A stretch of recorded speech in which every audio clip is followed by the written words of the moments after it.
노후란 어떤 시간이어야 할까요?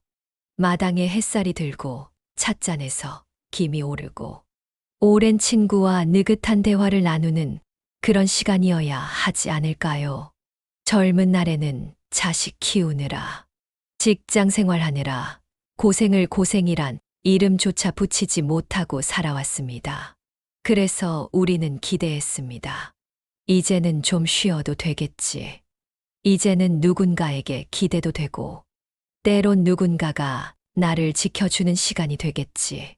하지만 현실은 그리 호락호락하지 않습니다. 현관 앞에 서 있는 낯선 사람, 휴대폰에 뜬 낯선 메시지, TV 광고에서 흐르는 그럴듯한 말들, 그 모든 것들이 우리의 노후를 노립니다. 자기는 멀리 있는 게 아닙니다. 자기는 늘 가장 가까운 얼굴을 하고 다가옵니다.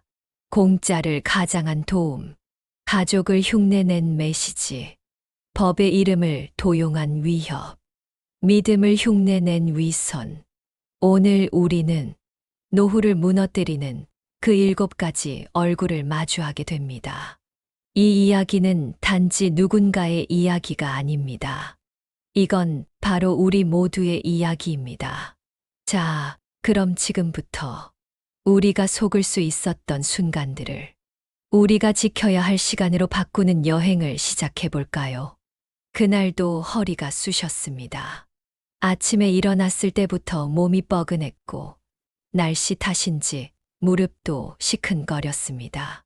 TV에서는 연신 건강식품 광고가 나오고 있었고 마음 한켠이 허전하게 느껴지던 그때 전화벨이 울렸습니다. 어르신, 요즘 관절 괜찮으세요? 저희가 무료 체험 건강보조제를 보내드릴 수 있습니다. 낯선 번호였지만 목소리는 친절했고 마치 나를 오래 알고 있었던 사람처럼 내 건강 상태를 정확히 짚어냈습니다. 홍삼 성분의 칼슘, 그리고 관절에 좋은 오메가3까지 들어있어요. 드셔보시고 효과 없으면 그냥 끊으시면 돼요. 공짜라는데 거절하기도 애매했습니다. 상담원은 계속해서 내 이름을 불렀고 내가 살고 있는 동까지 알고 있었습니다. 한참을 망설이다가 알겠다고 했습니다. 며칠 후 택배가 도착했습니다. 큼직한 상자에 번쩍이는 금색 포장, 고려홍삼 골드 프리미엄이라는 이름이 박혀 있었습니다. 안에는 작은 약통과 함께 종이 한 장이 들어 있었습니다. 체험 신청서, 그 아래 조그맣게 적힌 문구. 본 제품은 6개월 정기 배송으로 자동 전환되며 해지 시 위약금이 발생합니다. 그때는 잘 보이지도 않았고 그게 뭐 대수냐 싶었습니다. 하루 2알씩 꼬박꼬박 먹었습니다. 기분 탓인지 허리가 좀 나아진 것 같기도 했습니다. 그런데 한 달 뒤 카드 명세서를 보고 깜짝 놀랐습니다.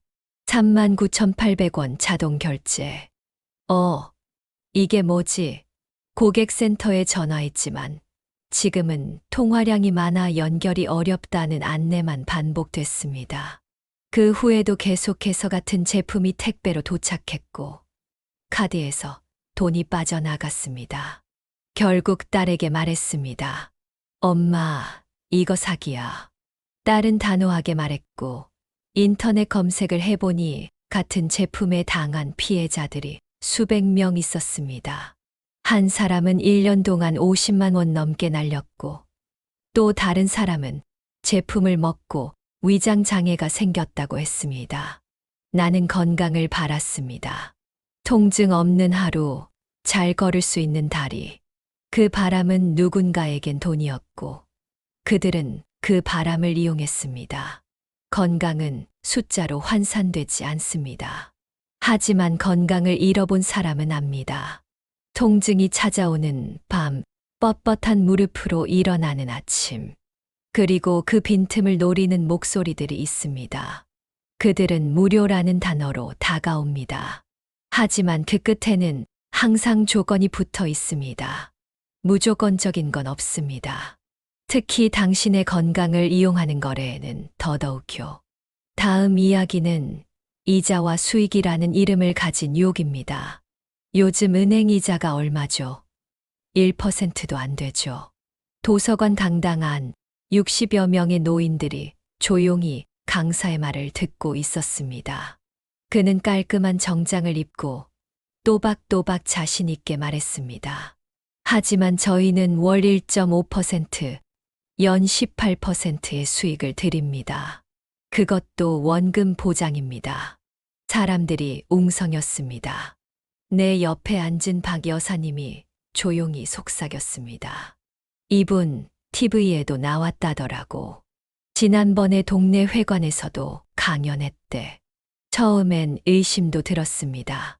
하지만 그가 보여준 건 국세청 사업자 등록증, 수익률 그래프, 입금 내역까지 있었습니다.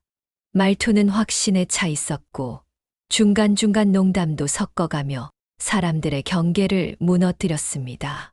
설명회가 끝난 뒤 희망 상담이라는 이름의 시간. 아버님, 어머님, 오늘 바로 계좌 개설하시면 다음 달부터 이자 지급 시작됩니다. 상담은 무료, 결정은 언제든 취소하실 수 있어요. 나는 그날 1,000만 원을 넣었습니다. 첫 달 진짜 이자가 들어왔습니다. 15만 원. 문자로도 알림이 왔습니다. 고객님의 수익금이 입금되었습니다. 그 문자가 그렇게 기분 좋을 수 없었습니다. 그리고 둘째 달 또 15만 원.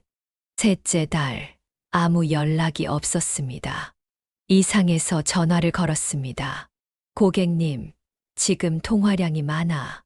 그 다음부터는 아예 연결이 되지 않았습니다. 사무실을 찾아갔지만 건물 앞엔 임대문의 전단만 바람에 날리고 있었습니다. 경찰서에 가니 나 같은 피해자가 수십 명. 그중 어떤 분은 8천만 원을 넣었다 했습니다. 한 어르신은 자식 몰래 노후 자금을 다 맡겼다고 고개를 숙이고 있었습니다. 그때 처음 알았습니다. 이자가 높은 게 아니라 내 경계심이 낮았다는 걸. 이자는 달콤한 말로 옵니다. 돈이 돈을 벌게 해준다는 말, 누구에게나 솔깃합니다. 하지만 인생에서 제일 비싼 수업료는 절대 수익이 아닌 손실에서 시작됩니다. 당신이 벌지 못한 돈보다 지켜내지 못한 돈이 더 아픕니다. 그리고 그 아픔은 오직 당신 혼자 감당해야 할 현실입니다. 다음 이야기에서는 법의 이름을 빌려온 거짓이 등장합니다. 그날도 평범한 하루였습니다. 오전 11시쯤 평소처럼 라디오를 틀어놓고 반찬을 만들고 있었습니다. 그러다 전화가 울렸습니다. 서울 영희로 시작되는 번호. 처음엔 공공기관인가 싶어 받았습니다. 서울중앙지검 수사관 김영수입니다. 고객님의 명의가 범죄 계좌에 도용된 정황이 포착되었습니다. 그 말에 숨이 멎는 줄 알았습니다. 예, 제 명의요? 전 그런 일 한 적 없는데요. 목소리는 단호했습니다. 딱딱한 말투, 조리 있는 설명. 마치 진짜 검찰 같았습니다. 범죄 조직이 고객님의 계좌를 이용해 불법 자금을 세탁한 정황이 있습니다. 지금 조사를 회피하면 공범으로 간주될 수 있습니다. 겁이 났습니다. 내 나이에 경찰서, 검찰 같은 곳을 들락거리는 건 상상도 못한 일이었습니다. 어떻게 하면 되나요? 수사 협조를 위해 고객님의 자금을 안전계좌로 옮겨주셔야 합니다. 지금 은행 가셔서 우리가 지정하는 계좌로 입금해 주세요. 24시간 이내 수사 완료 후 전액 반환됩니다. 그들은 내가 다니는 은행까지 알고 있었습니다. 계좌번호 일부도 불러줬습니다. 어찌 알았는지 무서웠습니다. 그 말을 믿고 가방을 챙겼습니다. 그들은 말했습니다. 지금 통화는 녹음 중입니다. 절대 가족이나 지인에게 알리면 안 됩니다. 수사 방해로 간주됩니다. 귀에 이어폰을 꽂고 은행 창구에 섰습니다. 1,500만 원을 다른 계좌로 이체했습니다. 처음엔 의심도 들었지만 내 이름을 정확히 말하던 그 목소리, 검찰이라는 이름에 정신이 마비됐습니다. 돌아와서 전화를 끊고 나니 손이 떨렸습니다. 불안한 마음에 경찰서에 전화를 걸었습니다. 경찰은 말했습니다. 그거 전형적인 보이스피싱입니다. 순간 무릎이 꺾이고 눈물이 났습니다. 바보 같았고 억울했고 무엇보다 내가 내 손으로 돈을 날렸다는 사실이 믿기지 않았습니다. 그날 밤 뉴스에서는 또 다른 피해자가 인터뷰하고 있었습니다. 같은 수법, 같은 목소리, 같은 조직. 나는 그 뉴스 속 이름 모를 피해자가 아니었습니다. 나는 이제 진짜 피해자였습니다. 법은 무섭습니다. 검찰, 경찰이라는 단어는 평생 성실하게 살아온 사람에게는 더욱 그렇습니다.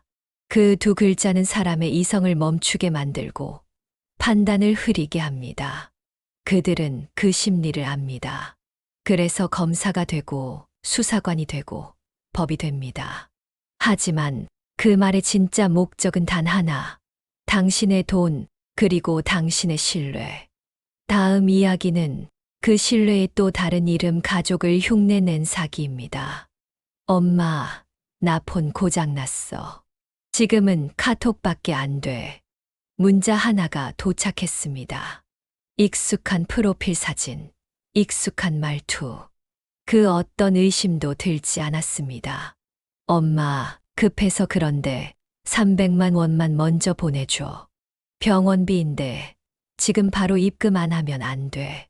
그 순간 가슴이 철렁했습니다. 며칠 전만 해도 아이가 감기 기운이 있다고 했습니다. 혹시 진짜 무슨 일이 생긴 건 아닐까 생각이 꼬리를 물었습니다. 지금은 통화 못해. 병원 아니라서. 카톡으로만 얘기하자.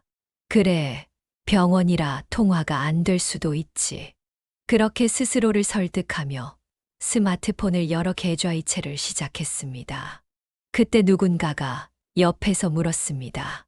무슨 일이세요? 우리 애가 병원비가 급하대요. 그 말을 들은 동네 친구가 조심스럽게 말했습니다. 요즘 그런 사기 많다던데 통화 한번 해보시지. 그래요? 하지만 나는 고개를 저었습니다. 그 아이의 말투, 그 아이의 이모티콘, 그 아이의 이름이 너무 똑같았기 때문입니다. 그날 저녁 진짜 아이에게 전화가 왔습니다.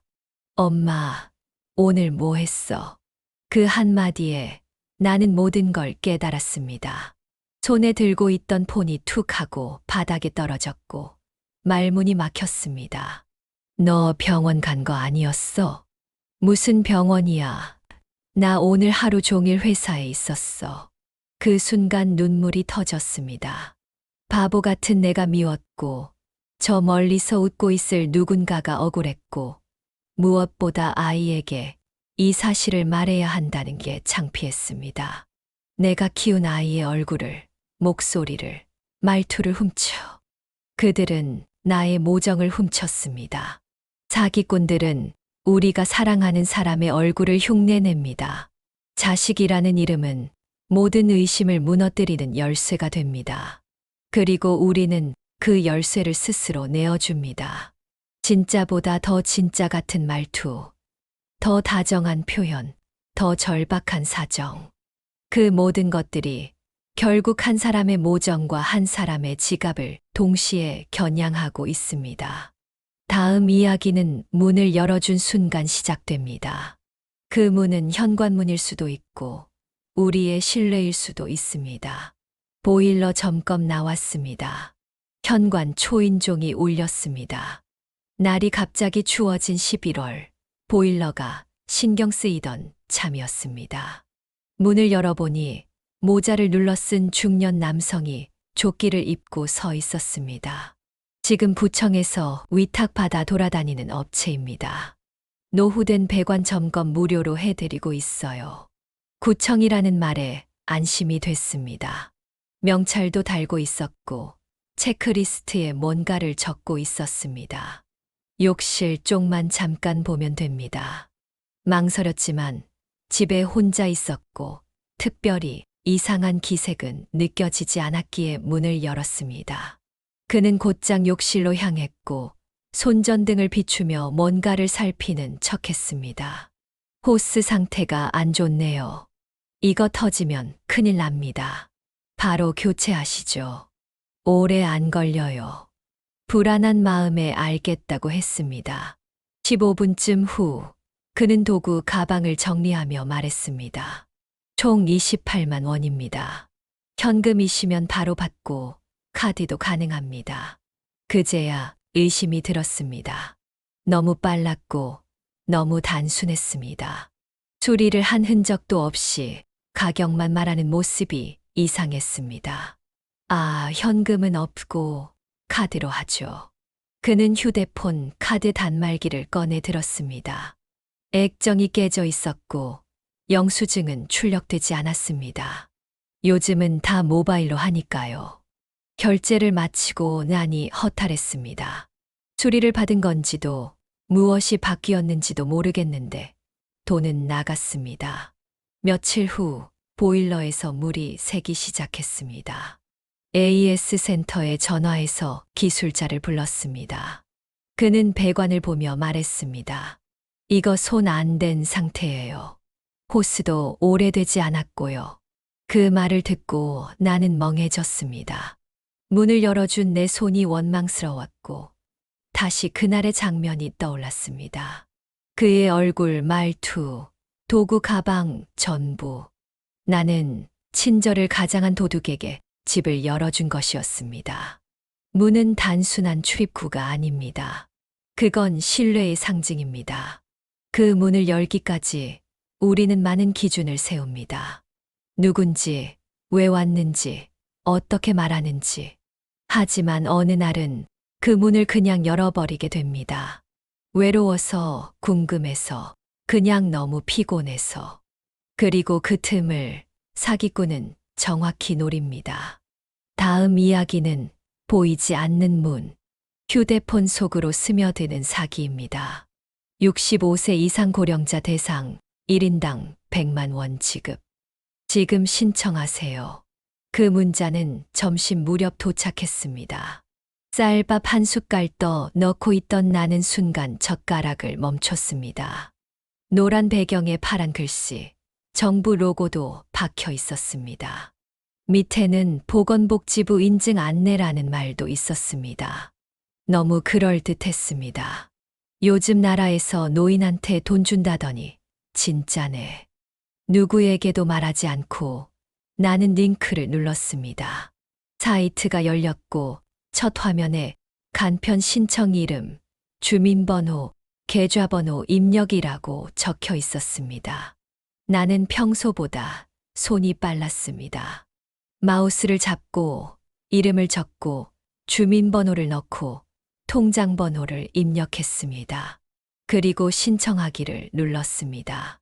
이틀 뒤 은행에서 전화가 왔습니다. 고객님, 혹시 3만 원, 4만 원씩 계속 빠져나가고 있는 거 알고 계세요? 순간 정신이 번쩍 들었습니다.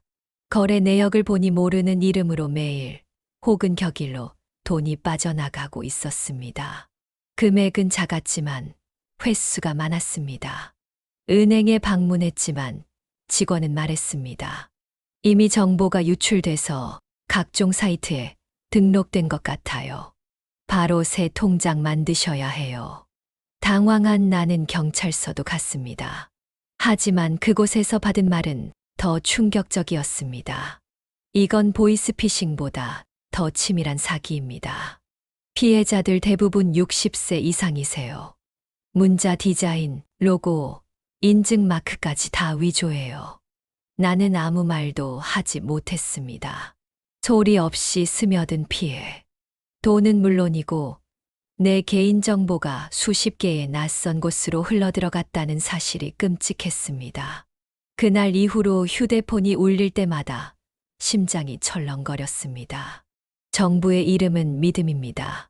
복지, 지원금, 고령자 대상 같은 단어는 시니어들에게 작은 희망이 되곤 합니다. 하지만 그 희망을 훔치는 사람들은 당신이 기대는 단어들을 가장 먼저 노립니다. 그들은 문자 한 줄로 문을 엽니다. 그리고 그 문을 통해 들어오는 건 결코 따뜻한 지원이 아닙니다. 다음 이야기, 그 문은 현관이 아닙니다. 그리고 문자도 아닙니다. 그것은 친절이라는 이름을 한 채 매주 찾아온 사람이었습니다. 처음엔 작은 일이었습니다. 매주 목요일이면 들르는 생협 앞에서 무거운 장바구니를 들어주던 남자. 어머님 무거우시죠? 제가 들여다 드릴게요. 처음엔 사양했지만 그는 늘 웃는 얼굴로 인사를 했고 점점 나는 그의 얼굴이 익숙해졌습니다. 그는 말했습니다. 저는 요양보호사 시험 준비 중입니다. 어르신들 돕는 게 좋더라고요. 그날 이후 그는 장도 같이 봐주고 버스도 잡아줬습니다. 어느 날은 자기가 아는 병원 정보를 알려주며 무릎 관절 잘 보는 의사를 추천하기도 했습니다. 몇 주가 지나자 그는 어느 날 조심스럽게 말을 꺼냈습니다. 어머님, 사실 저희 작은 형이 투자 쪽 일을 합니다. 어르신들 노후 자금 관리도 많이 도와드려요. 원금 보장 상품인데 혹시 관심 있으시면 말씀만 주세요. 처음엔 거절했습니다. 하지만 그의 태도는 여전했고 나는 그 친절함이 부담스럽지 않았습니다. 오히려 누군가 내 안부를 묻고 살뜰히 챙겨주는 느낌이 고마웠습니다. 몇 주 뒤 나는 스스로 물었습니다. 그때 말씀하신 거 혹시 좀 더 자세히 들을 수 있을까요? 그는 자리를 마련했습니다. 카페 한쪽 구석 정장 차림의 남자가 앉아 있었고 A사용지로 된 안내서를 펼쳐 보였습니다. 어르신 전용 고수익 정기예금입니다. 보장된 수익, 위험 없음, 원금 반환 보장. 나는 그 자리에서 통장 복사본과 도장을 건넸습니다. 내가 그를 믿게 된 건 수익 때문이 아니었습니다. 그가 늘 곁에 있었기 때문이었습니다. 하지만 2달 뒤 전화는 끊겼고 그 남자는 사라졌고 동네 생협 앞에도 다시는 나타나지 않았습니다. 그가 내 이름을 부르던 목소리, 장바구니를 받아들던 손길, 그 모든 것이 사기의 일부였다는 걸 깨달았을 땐 나는 웃을 수도 울 수도 없었습니다. 사기는 숫자로 끝나지 않습니다. 그건 신뢰의 얼굴을 하고 다가오고 마음의 빈틈에 들어옵니다. 친절은 무기가 되기도 하고 온정은 거래가 되기도 합니다. 그리고 우리는 어느 순간 그 온기를 진심으로 믿습니다. 하지만 기억하세요. 진짜 친절은 거래를 요구하지 않습니다. 진짜 관심은 당신의 지갑을 열지 않습니다. 우리가 지켜야 할 노후는 돈이 아니라 마음입니다. 이제 당신의 노후를 지켜줄 진짜 무기는 경계심과 정보입니다. 오늘 이 이야기가 누군가의 노후를 지켜주는 작은 방패가 되기를 바랍니다. 구독과 좋아요는 오늘 이 이야기들처럼 다른 이야기들을 가져오게 됩니다. 다음 영상이 궁금하시다면 구독과 좋아요 부탁드립니다. 감사합니다.